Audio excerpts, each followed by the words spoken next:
Строева, я преподаватель Северо-Восточного федерального университета, являюсь доцентом кафедры восточной педагогической психологии педагогического института.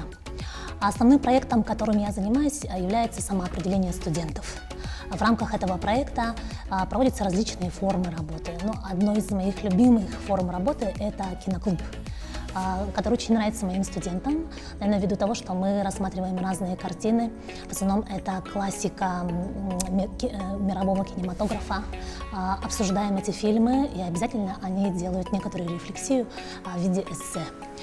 Данная форма у меня уже ведется около 4 лет, показывает очень интересные результаты, очень нравится моим студентам, еще раз. Кроме этого, также я считаю, что детская психология начинается с родителей, и поэтому для меня важно обращаться к студентам не только как к будущим специалистам, но и как к потенциальным будущим родителям.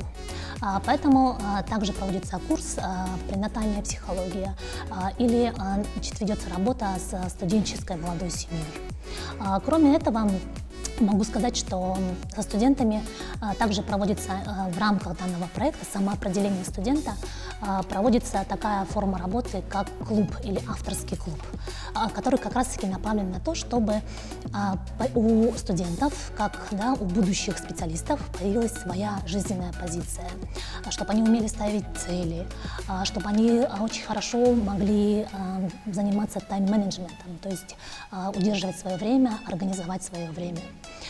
Кроме этого, другим одним из тоже проектов, который я провожу, и он является больше инициативным, это проект психологической арт-студии, в котором я занимаюсь тем, что развиваю творческие и познавательные способности детей дошкольного и старшего школьного возраста. Арт-студия существует на базе замечательного детского сада номер 88 города Якутска, который является нашими партнерами. И также в этом детском саду мы проводим школу для молодых родителей. Школа молодых родителей направлена на то, чтобы помочь родителям воспитывать своих детей, лучше понимать своих детей, понимать проблемы современного мира. Наиболее актуальной проблемой является все-таки зависимость, компьютерная, игровая зависимость детей, которая начинается сейчас у современных детей очень рано. И с этим мы, соответственно, и не только обогащаем информацией родителей, но и даем им конкретные рекомендации, чем можно заняться с ребенком, как проводить досуг совместный, во что можно поиграть с детьми, как проводить совместно праздники, и так далее.